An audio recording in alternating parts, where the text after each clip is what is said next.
Muy buenos días, amada Iglesia Hispana Antioquía. Bienvenidos al devocional de hoy. Hoy es el día lunes 1 de marzo. Vamos a ver la palabra en Mateo capítulo 19, versículos 1 al 12.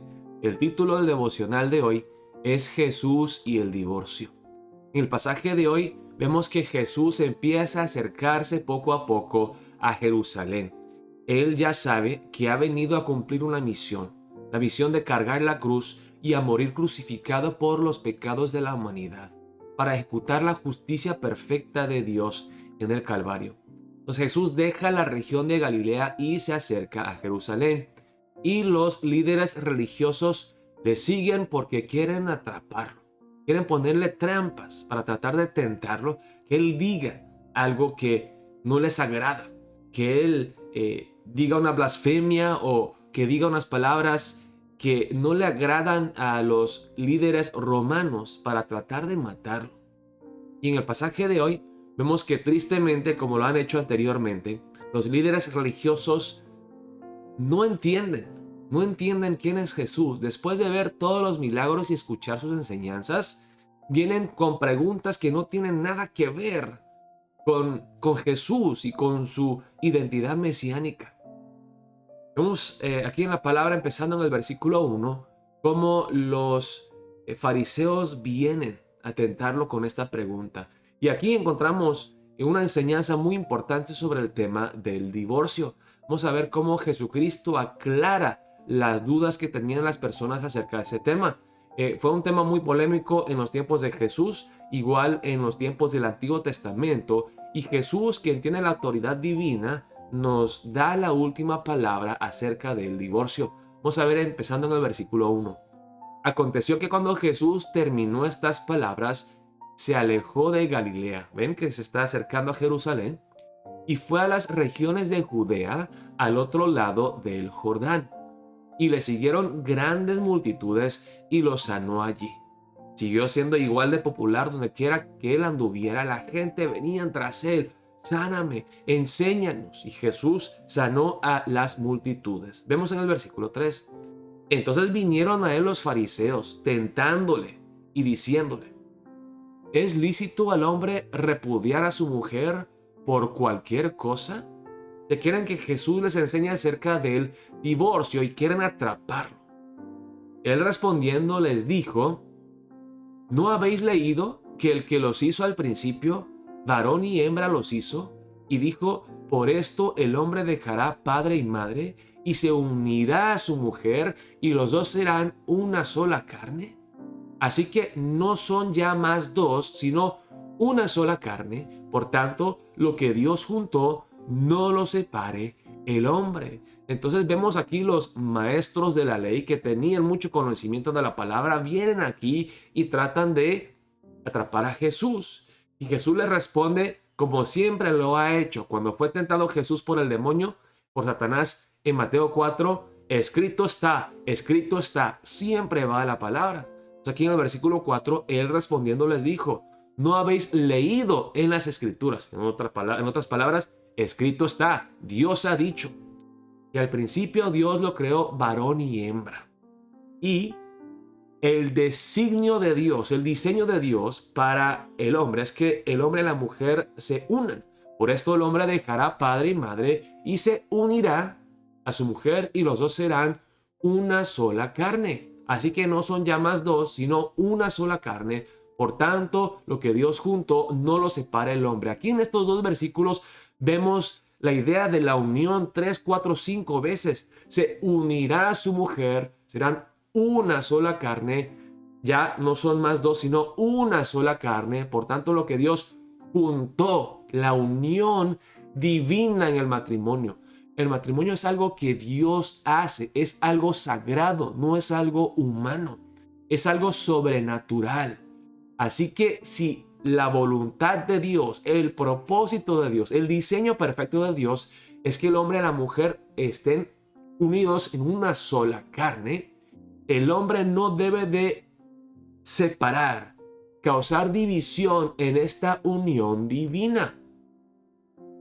Le dijeron: ¿por qué pues mandó Moisés dar carta de divorcio y repudiarla? Y entonces ellos, ya que Jesús le responde con la palabra, ellos también traen palabra. Deuteronomio 24 creo que habla acerca del divorcio. O sea, pero Moisés permitió el divorcio. Entonces, ¿por qué Moisés hizo eso? Le preguntan a Jesús. Jesús aquí les explica por qué. Él reinterpreta la ley. En ese tiempo los judíos se dividían en dos campamentos. Los conservadores que seguían la enseñanza del rabino Shammai y el otro grupo que seguía las enseñanzas más liberales del rabino Hillel. Entonces luchaban entre ellos.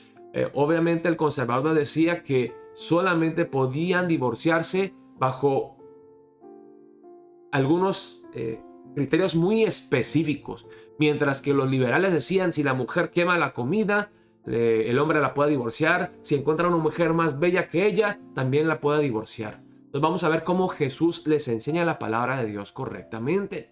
Si Jesús dijo, escrito está, o no habéis leído, veremos que luego Jesús dice, yo os digo, yo vengo con la misma autoridad porque yo soy la palabra escrita.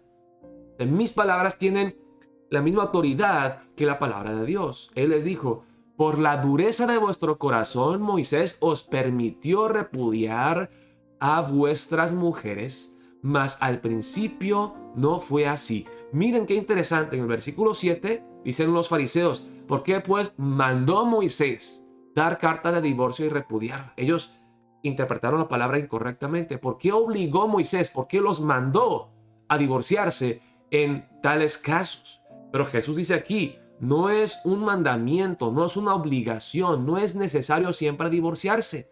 Por la dureza de vuestro corazón, Moisés os permitió, no os mandó, os permitió repudiar a vuestras mujeres. Mas al principio no fue así. Entonces Jesús aquí dice, Dios permite bajo algunas circunstancias específicas, pero no es porque haya una imperfección, algún problema intrínseco en el matrimonio mismo. El matrimonio es bueno, santo y perfecto.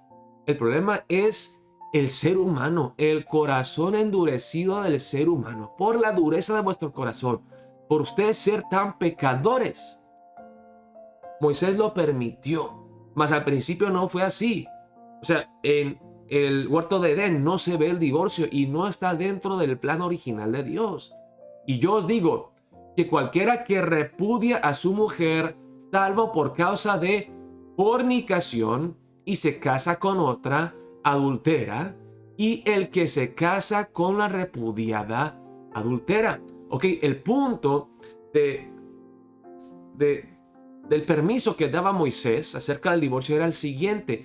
No era para darle permiso al hombre a que se divorciara tan fácilmente de la mujer. Más bien, el punto no era el primer divorcio, porque dice la palabra en Deuteronomio 24, si un hombre se divorcia de su mujer, esa mujer se casa con otro, pero ese otro también se divorcia con ella, esta mujer no puede regresar con su primer esposo, aunque ese esposo la quiera recibir de vuelta, lo que sea. Entonces el punto es este.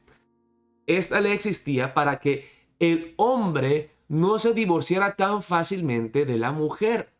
De la misma manera que el matrimonio es un pacto eterno, el divorcio es algo que no se puede deshacer. Entonces, más bien, era algo que hacía pensar a las personas, ¿me voy a divorciar o no? Que tomaran las cosas muy seriamente, que no lo tomaran ligeramente. Si me voy a divorciar, tengo que estar seguro que estoy divorciándome de ella por las razones correctas. Era una manera de tratar de impedir el divorcio, no de promover el divorcio. ¿Entienden eso? Entonces, aquí Jesús les dice, solo por causa de fornicación. La palabra aquí fornicación es otra cosa que ya en el Nuevo Testamento hay mucho debate sobre qué significa la palabra. La palabra en el griego original es porneia. Porneia significa cualquier acto sexual que está fuera del plan original de Dios. Puede ser el incesto, puede ser una relación sexual entre un hombre y un animal, puede ser una relación sexual fuera del matrimonio, o sea, una infidelidad matrimonial, o puede ser hasta el sexo prematrimonial. Vemos aquí entonces que la palabra fornicación puede significar muchas cosas, pero una cosa que sí podemos dejar muy claro es que tiene que ver con relaciones sexuales fuera del matrimonio. Y eso es lo que rompe la unión, la una sola carne creada por el matrimonio. Entonces el pecado que tristemente rompe esa unión divina, ese pecado pues tristemente trae consecuencias y por eso, por el pecado humano, Jesús permite. Ahora, eso no significa que cada caso de infidelidad matrimonial tiene que terminar en divorcio. Hay algo mejor que el divorcio, mucho mejor que el divorcio, y lo encontramos en Mateo 18, en el pasaje de ayer, donde Jesús le enseña a sus discípulos perdonar. Perdonar una y otra vez, 70 veces 7, 490 veces. Seguir perdonando una y otra vez, aún una infidelidad matrimonial. Entonces los discípulos, dice, le dijeron sus discípulos. Y mira qué interesante que después de la respuesta de Jesús, los fariseos no tienen más que decir y desaparecen. O sea, ya no están. Le dijeron sus discípulos, si así es la condición del hombre con su mujer, no conviene casarse. Ahora, acuérdense de lo que enseñó Jesús, ¿verdad? Acerca de que se permite divorciarse, pero que no es obligatorio. Y él dice, el matrimonio es algo bello, es algo hermoso. Jesús le responde en el versículo 11. Entonces él les dijo, no todos son capaces de recibir esto, sino aquellos a quienes es dado.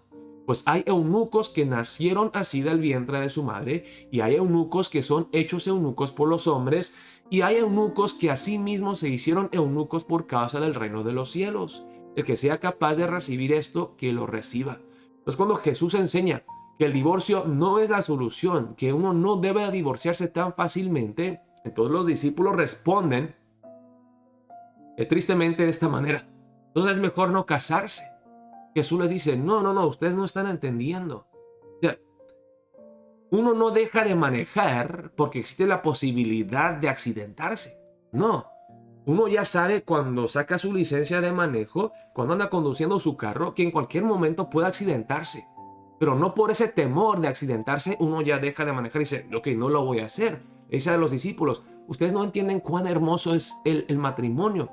No por la posibilidad de la infidelidad matrimonial y el divorcio van a decir que no se van a casar. No, es hermoso casarse. Y el matrimonio es algo bello, es el plan original de Dios. Pero dice Jesús que no todos son llamados al matrimonio. Hay personas solteras, como el apóstol Pablo, por ejemplo, o Jesús mismo que nunca se casó, que se sacrifican de ese modo, o sea, reciben ese don de poder ser un hombre soltero, para poder servir al Señor más entregadamente. Es lo que vemos en 1 Corintios capítulo 7. El don de la soltería, de la abstinencia, para poder servir a Dios. Una persona que no es casada no es una persona incompleta. La única persona incompleta es la persona que no se ha casado con Jesucristo. No tiene esa relación con Dios. Pero no todo ser humano ha sido llamado a vivir con su pareja, con su esposo o su esposa.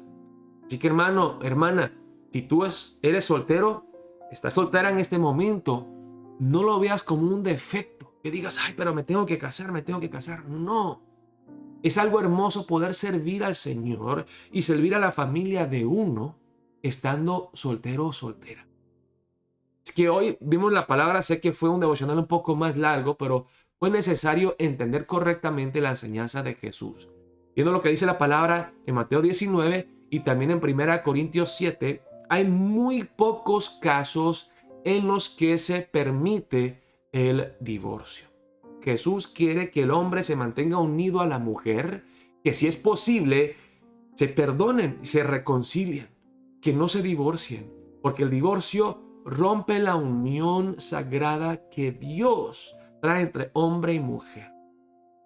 Vamos a orar para empezar el día de hoy. Dios, gracias por darme esta palabra, por hacerme entender acerca del matrimonio y del divorcio. Ayúdame a regresar a la palabra, a volver una vez más a lo que dice tu palabra acerca de los temas, para poder informarme, para poder tener mis convicciones personales acerca de lo que te agrada a ti, lo que es bíblico, lo que te glorifica a ti, oh Dios. Oremos de esa manera para empezar el día de hoy. Dios los bendiga, amada iglesia.